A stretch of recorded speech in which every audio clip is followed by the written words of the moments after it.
Welcome to another episode of Out of Stock Mup here, and today we are looking at the Travis Scott Air Force One sales. Travis Scott has been on fire in 2018, having a new baby with Kylie Jenner, releasing Astro World, and even beefing a little bit with Nicki Minaj.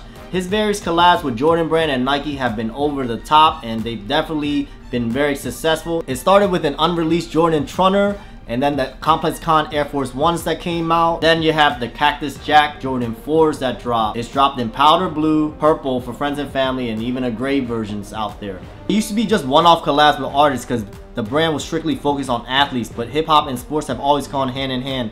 So Nike SB dunks with MF Doom, De La Soul, Wu-Tang, NERD, Kanye West with the Nike Yeezy 1 and 2 before he left to Adidas. You see that now with a rap-heavy roster with Kendrick Lamar, Travis Scott, even DJ Khaled, and Drake even re-signing with Nike or staying with Nike because the whole Adidon Pusha T beat. It's all canvas identical to the Complex Con version, just the color of white is a little different. You have the same lace ornaments with the grill and the Cactus Jack patch right here. Patches even come off, so you could peel these off right there. I didn't even know that. The upside down swoosh on the tongue and the heel tab.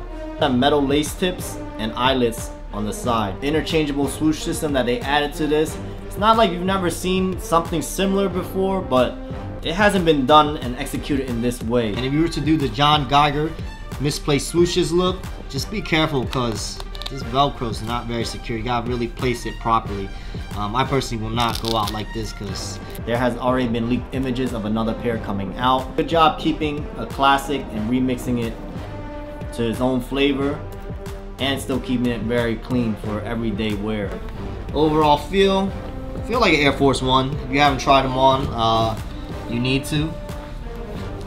3M piping on the side gives it an extra touch to it. Didn't even need it, but it's good to have. Classic gum sole, can't go wrong. These collabs are doing well for Nike, and I can see the trend going towards artists more and more as you know they see that the numbers are there. These collabs have been some of the hottest drops of the year, you know, putting a new twist on old retros. What more can I say about the Travis Scott Air Force Ones, guys? Let me know how you feel about the shoe, how you feel about the Astro World album. How do you even feel about the whole Nicki Minaj beef? It's been kind of weird. Is she trying to stay relevant or is she trolling? And I'll catch you on the next episode.